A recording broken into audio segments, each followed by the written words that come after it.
Nathalie Delapalme, bonjour. Bonjour. Globalement, l'Afrique a été touchée plus tardivement et de manière beaucoup moins sévère que le reste du monde. Et pourtant, les conséquences économiques se font bel et bien sentir. Vous parlez même de récession.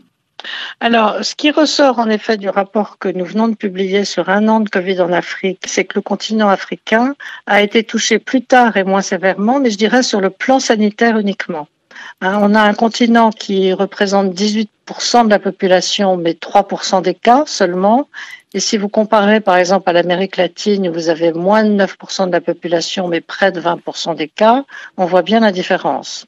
Alors, sur la partie économique, et vous avez absolument raison de le souligner, l'impact a été beaucoup plus lourd. Pour la première fois depuis 30 ans, l'Afrique est rentrée en récession en 2020. Pourquoi ?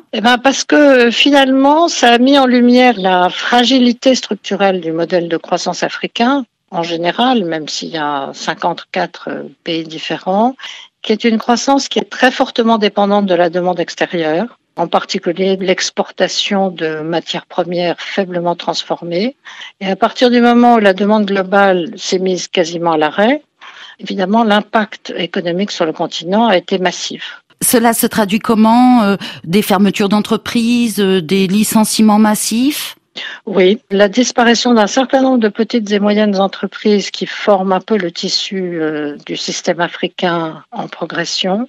Et puis vous avez surtout de façon encore plus préoccupante, encore moins de perspectives d'emploi pour la jeunesse qu'avant, une augmentation très conséquente de la pauvreté, de l'extrême pauvreté en particulier, ce qui fait qu'on aura presque 40% de la population du continent qui va se retrouver dans cette situation. Donc c'est une vraie préoccupation. Quelles sont les conséquences de cette récession sur les budgets des États ? Les budgets des États, dont les marges de manœuvre étaient déjà relativement limitées parce qu'ils ont une capacité fiscale qui est beaucoup moindre qu'ailleurs, et c'est un autre souci, font que leur capacité de réaction à la crise est évidemment bien moindre que celle qu'on trouve dans les pays développés. Alors, on a une reprise économique à partir de 2021, à peu près dans tous les pays du continent, sauf peut-être les Comores, mais elle est moins importante qu'ailleurs. Et surtout, un taux de croissance qui risque de rester en deçà des projections antérieures jusqu'au moins en 2024. Autre conséquence, les libertés publiques. La plupart des chefs d'État ont, semble-t-il, profité de la pandémie pour interdire les manifestations, les rassemblements ou même parfois de simples réunions politiques, pourtant nécessaires à la vie démocratique. N'ont-ils pas abusé ? Oui, alors c'est effectivement quelque chose qu'on a noté sur l'ensemble du continent. C'est pas une spécificité du continent africain. Et c'est quelque chose qu'on suit avec beaucoup d'attention. Ce qui nous a aussi beaucoup frappé, c'est le risque de voir les progrès accomplis en matière d'éducation et de parité très mis à mal. Parce que dans le fond, vous avez à peu près 7 mois de perdus pour les écoliers et les étudiants. Et s'agissant des femmes, incontestablement un retour en arrière dû aux mesures de confinement, dû aux mesures de fermeture des établissements scolaires, qu'il faut certainement qu'on suive avec beaucoup d'attention. Et si vous me permettez, je voudrais dire que tout ce qu'on a dit là peut paraître évidemment un peu inquiétant ou catastrophiste même, mais je crois que c'est important de le voir différemment. Je crois que l'histoire nous enseigne qu'aucun changement dans le fond profond, aussi nécessaire soit-il, ne s'est jamais produit s'il n'a pas été provoqué par une crise majeure. Et nous y sommes.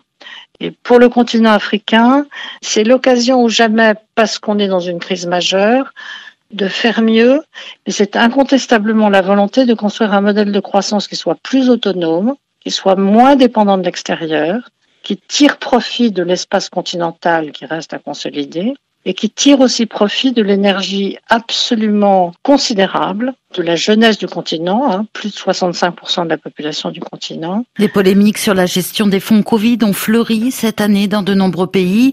Cela n'augure rien de bon ?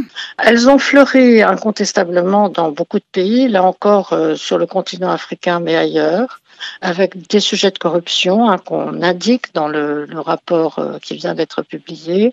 Une des conclusions des analyses qu'on a faites, alors dans ce rapport mais dans d'autres précédents, est que la confiance ne se restaure que si les dirigeants nationaux sont capables de démontrer qu'ils délivrent à leurs concitoyens les biens et services publics qu'ils attendent.